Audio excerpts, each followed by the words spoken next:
These are the participants and victims of a secret chapter of the Iraq War.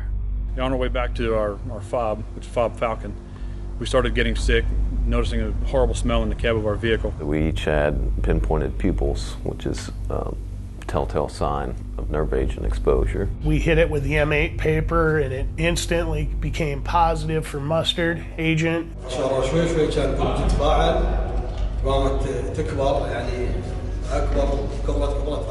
The United States did not find what the Bush administration predicted when it invaded Iraq in 2003, an active weapons of mass destruction program. But during almost a decade of occupation, American troops repeatedly encountered and quietly destroyed thousands of aged chemical weapons.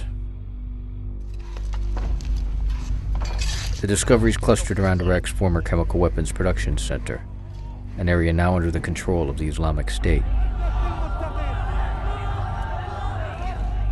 The weapons found in hidden caches or in makeshift bombs wounded Americans and Iraqis in at least 6 separate incidents. Most of this was kept secret, including from Congress, from those most at risk, and from doctors who had organized their care. Many victims of chemical agent exposure, American troops from the cat-and-mouse contest against improvised bombs, were denied military honors or medical care.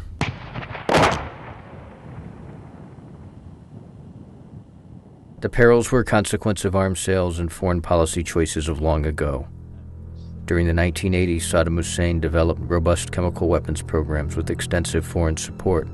Rockets that would hold nerve agent were provided by Egypt and Italy. Tens of thousands of artillery shells, shipped to Iraq from Europe to be filled with mustard agent in Western-built production lines, were of American design. As Mr. Hussein's chemical munitions stockpile grew, his forces used these weapons repeatedly, including against Iranian troops and Iraqi civilians.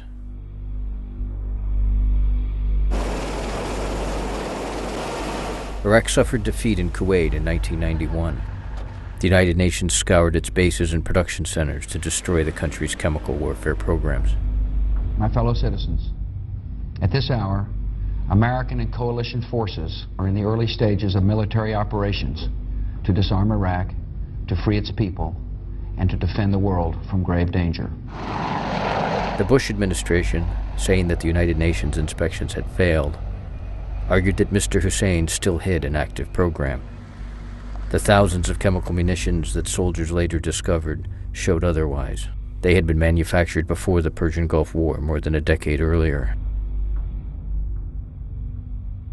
My team leader and I got a call from the headquarters at Fob Fair & Huggins, basically stating that we needed to respond to an improvised explosive device incident. Private First Class Michael Yandel served in Iraq in 2004. On May 15th, his ordnance disposal team investigated a makeshift bomb in southwestern Baghdad. Tom, thank you. Thank you. As the occupation dragged on, improvised explosive devices became one of the primary weapons used against American troops, and the main cause of their wounds. Get out! Get out! Get out!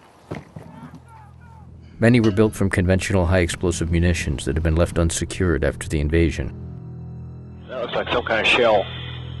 When troops found bombs or weapons caches, explosive ordnance disposal technicians were sent to destroy them and to gather their remnants for evidence.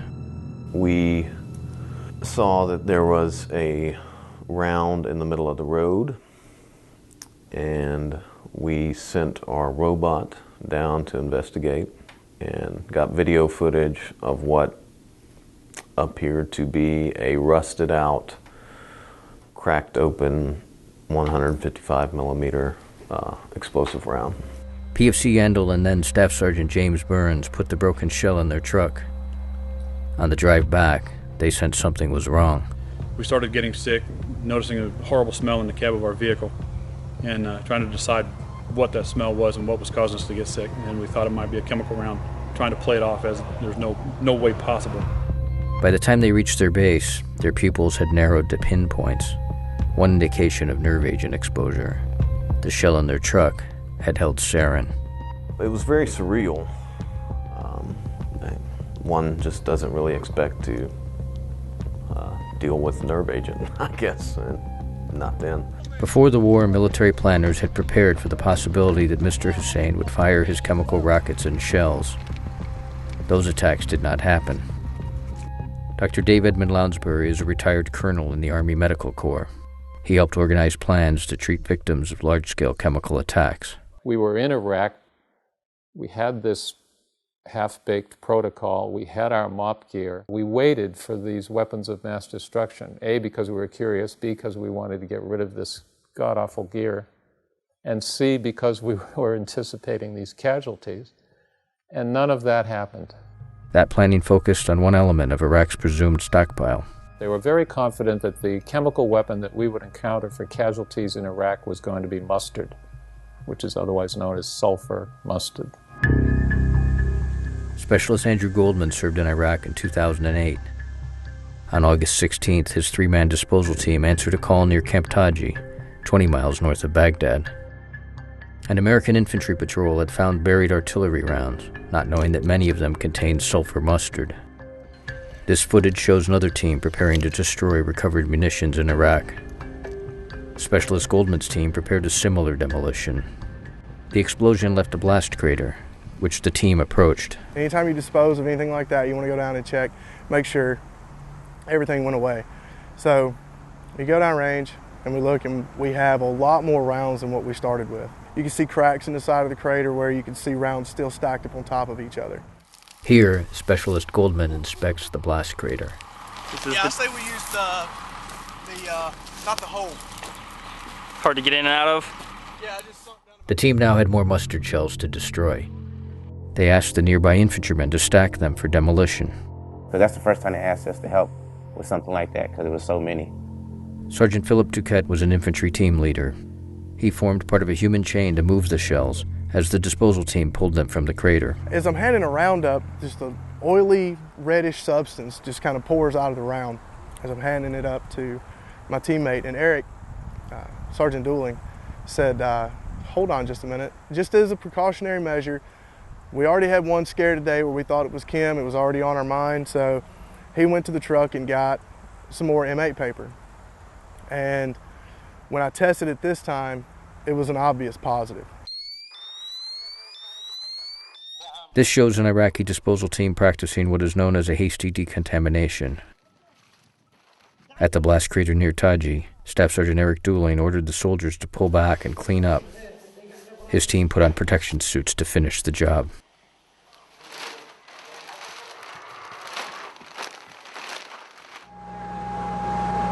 Footage taken by the infantry on the perimeter shows the destruction of the chemical shells.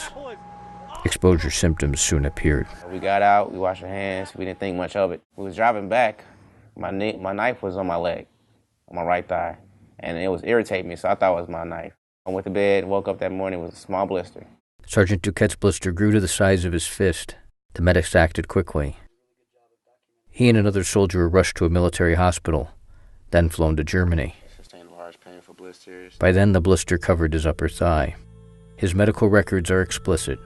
He had been exposed to mustard agent.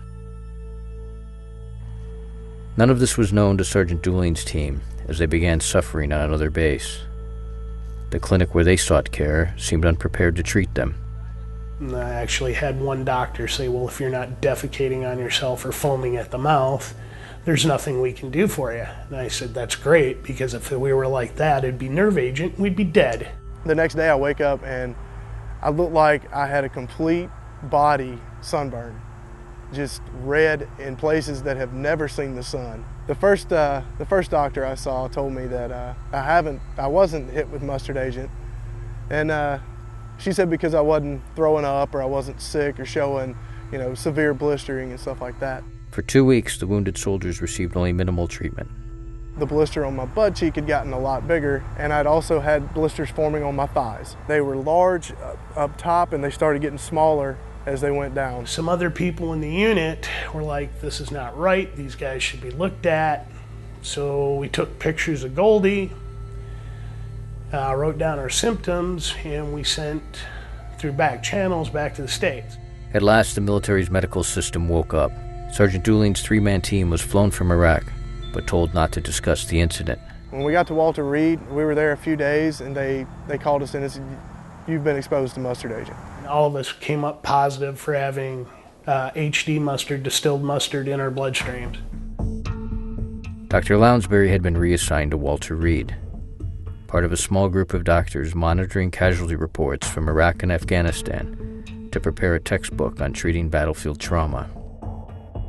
The chemical warfare cases were not circulated to him and his peers. I never personally attended a case of chemical injury.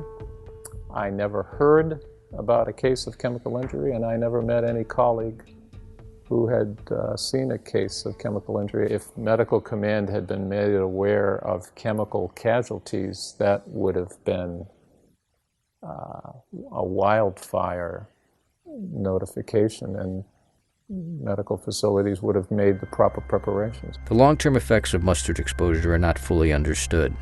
Potential consequences include scarring of the airway and cornea, infertility, and increased risk of cancer.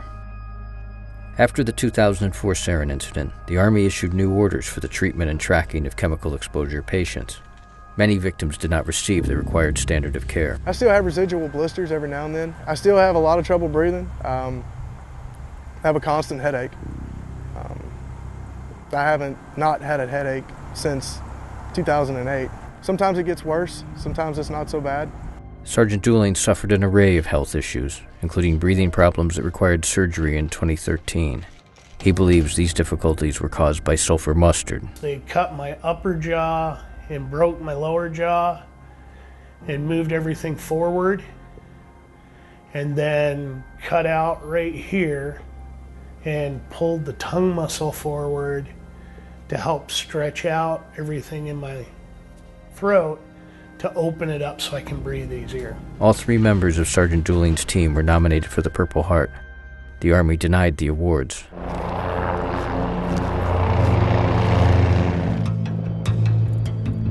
The United States suppressed knowledge of the thousands of chemical weapons its soldiers encountered in Iraq. If the Allies had found weapons of mass destruction, and more to the point, if Americans had been injured by them, it strikes me as though that might be something you would make a big deal about. These patients would have been celebrities in their own right because they were chemical casualties. But there was no such report. Only thing I can think of is politics. Doesn't jive with the story they wanted.